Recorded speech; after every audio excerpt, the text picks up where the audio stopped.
Last week, Chef John showed us how to prepare wild mushrooms. This week, we finished this dish by making the risotto and pairing it with our pork chops. I'm going to add my olive oil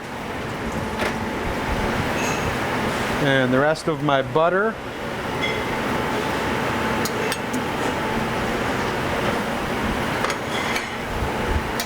And I'll let that melt down a little.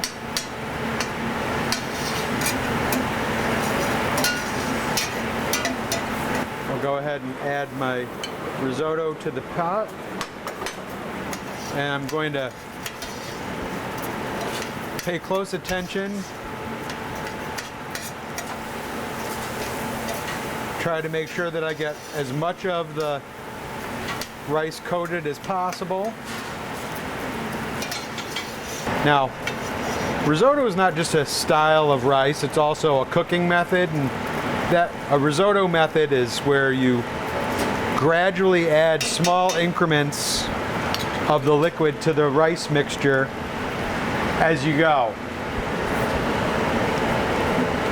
You'll notice that the recipe doesn't have any cream in it, and most people think that risotto has cream added to it. It doesn't. The creaminess just comes from the starch cooking out of the rice and the sort of loose consistency for cooking it. So now that my rice is toasted up, I'm going to add about 1/4 cup of white wine. We actually have hot chicken stock we're going to add. I'm going to add a couple of ladles at a time, and you have to just kind of keep stirring and stirring and stirring. So now I'm going to add my wonderful mushrooms back into the rice mixture here and continue the cooking process. So I've been gradually adding my chicken stock to this mixture, and you can see that the rice is kind of plumped up. You can tell it's cooked all the way through because it's completely opaque, and it's beginning to stick just the littlest bit to the bottom of the pot and thicken up a lot. So at this point I'm about done. All I need to do is add some Parmesan. Now the recipe calls for about half this much Parmesan, but we're going to use it all. And we're ready to make our plate. I'm going to go ahead and I'm going to put a few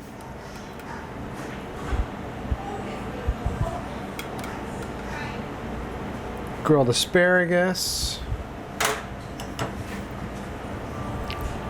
I'm going to take some of my luscious mushroom risotto.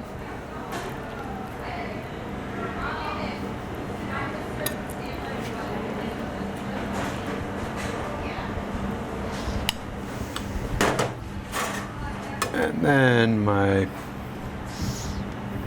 pork chops.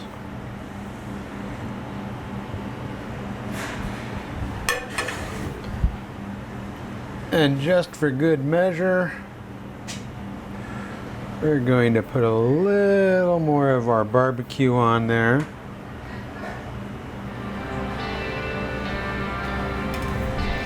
And finish our risotto with a little bit more Parmesan cheese on top. And why not put a little bit on the asparagus too. And there you go. Now we're ready for dessert.